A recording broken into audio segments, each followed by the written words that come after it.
Hey everyone, welcome to this explainer. I am incredibly excited to be your guide today.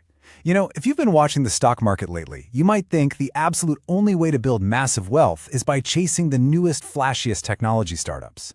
But what if the data tells a completely different story? What if the ultimate wealth-building investments are actually the older, legacy companies that a lot of people just write off as boring? Let's dive right in and look at the actual business analytics that prove why older might just be better. So here's a massive question for you. It sits at the very heart of corporate survival. Why is it that 80% of companies completely fail within their first 20 years, while a select handful of others not only survive, but thrive for literally centuries? What exactly is their secret? It's a pretty stark statistic, and to understand it, we really have to look past the hype and dig into the hard mechanics of longevity. To figure that out, here's our roadmap for today. We'll start with 1. The flaw of short-termism. 2. Unpacking the Lindy Effect. 3. Analytics driving quality investing. 4.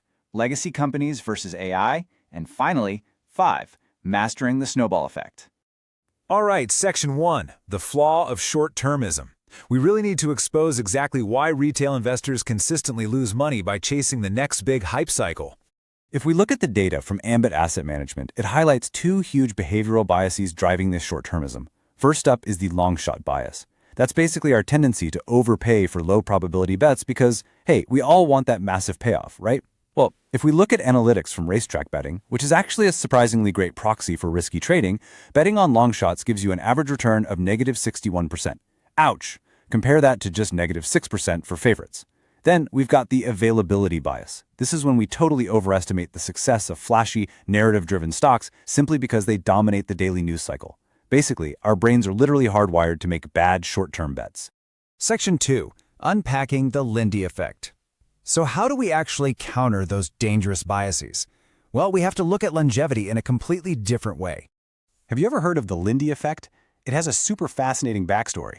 Back in the 1960s, a bunch of comedians hanging out at Lindy's Deli in New York City realized something. They theorized that if a Broadway show had already been running for 100 days, it was actually pretty likely to run for another 100. Later on, an astrophysicist mathematically formalized this idea.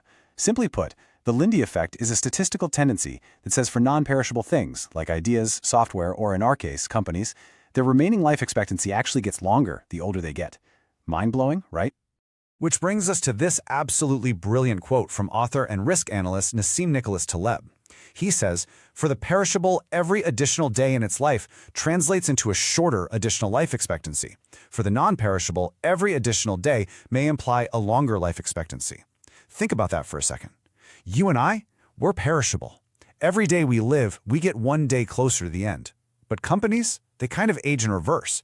A company that has survived for 50 years has survived market crashes, management shakeups, global wars. Every single year it survives, it proves its structural robustness.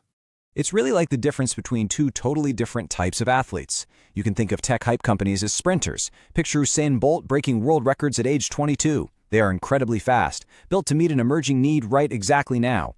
But legacy companies are your marathon runners, like Eliud Kipchoge breaking marathon barriers well into his mid-30s.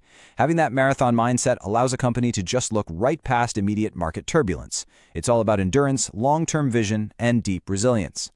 Section 3, analytics driving quality investing. Now, how do we take this cool philosophy and pivot into the hard data that actually proves the Lindy effect works in the stock market? Get a load of this number, 61 years. Coca-Cola was founded way back in 1892. It survived the Great Depression, 2 world wars, and some ridiculously fierce competition over the years. And despite all that, it has miraculously increased its dividends to shareholders for 61 consecutive years. If you run the business analytics, statistically speaking, Coca-Cola has a much higher likelihood of surviving into the next century than a relatively young tech giant like Google. Of course, we don't just guess here. We rely on rigorous models, like Ambit Asset Management's quality screening.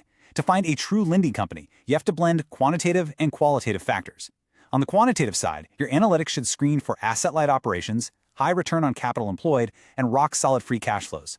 But the qualitative side is just as critical. Does the company have a sustainable competitive advantage? Are their moats expanding? Is management actively creating value? Finding a business that nails both sides of that equation is exactly how you spot a marathon runner. So, what happens when you actually build a portfolio using these exact principles? Well, Market Sentiment ran this incredible historical analysis where they tracked 73 legacy companies. We're talking businesses over 100 years old, over a 25-year period. And guess what? This Lindy portfolio completely crushed the broader S&P 500 index. But here is the absolute kicker. It did it without holding a single one of the Magnificent Seven hypergrowth tech stocks. How on earth did they beat the market? The real secret of Lindy stocks isn't necessarily those crazy soaring returns every single year. It's the incredible downside protection. Out of those 73 century-old companies, over a 25-year span, only one went bankrupt. Literally just one. Meanwhile, a legacy company like Marathon Oil delivered a 19x return. By avoiding massive losses, which is, by the way, the #1 risk in investing, your capital stays protected, and that allows it to relentlessly compound over decades. Section 4. Legacy Companies versus AI. All right, we've got to address the elephant in the room here. How do these ancient, 100-year-old companies survive the massive, friction-reducing speed of artificial intelligence?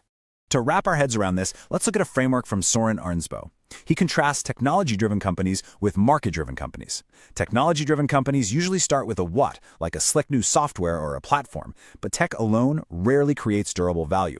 Market-driven legacy companies, on the other hand, start with a why, a concrete problem and documented customer demand. Look, AI makes it ridiculously easy to copy a new technology, but it is incredibly difficult to copy the 100 years of trust, product-market fit, and structural integration a legacy company has already built. And that leads perfectly into some timeless wisdom from Amazon founder Jeff Bezos. He once pointed out that everybody always asks what will change in the next 10 years, but nobody ever asks what will not change. He said you can build a business strategy around the things that are stable in time. Think about it. Customers will always want low prices, fast delivery, and a vast selection. Legacy companies already own the things that don't change. Therefore, they don't really have to fear AI. They can just use AI to optimize how they deliver those unchangeable customer needs.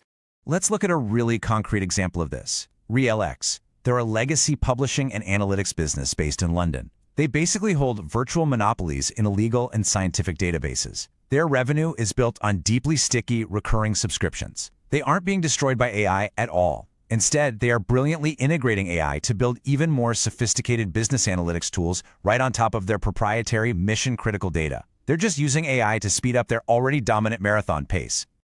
Section 5. Mastering the Snowball Effect. For our final section, let's see how applying this analytical, long-term mindset actually results in massive, compounding wealth. When you combine a relentless focus on quality analytics with the longevity of the Lindy Effect, you unlock the incredible power of compounding. By just reinvesting the returns generated by these insanely stable companies over time, your investment grows at an accelerating, exponential rate. It's exactly like a snowball rolling down a mountain, just gathering mass and unstoppable momentum year after year. But here's the catch. To actually achieve that snowball effect, your mindset needs a serious shift. History proves that short-termism is the absolute bane of successful compounding. You have to start prioritizing the next decade over the next quarter. You've got to focus on deep business fundamentals rather than obsessing over daily stock price movements. And maybe most importantly, you need to favor independent thinking over the psychological comfort of following the crowd into whatever the latest narrative-driven hype stock happens to be. Now, I do have to throw in a crucial and honestly slightly ironic piece of nuance here. The investor Abhishek Basumalik pointed this out, and it's a great reality check. Nothing lasts forever. Seriously, even the original Lindy's Deli in New York, literally the place where the Lindy Effect got its name, shut its doors permanently in 2017. All businesses are inherently fragile to some degree. Consumer trends shift, people pass away. And that is exactly why disciplined risk management and ongoing fundamental analysis remain absolutely essential, no matter how old or established a company is. Which brings us to the end of this explainer. I want to leave you with one final provocative question, something to challenge how you're looking at your own portfolio right now. Are you betting on a volatile long shot, just hoping to strike it rich overnight? Or are you using sound business analytics to invest in a marathon runner that will compound your wealth for decades to come? Thank you so much for joining me today, and I really hope this totally changes how you view the incredible power of longevity.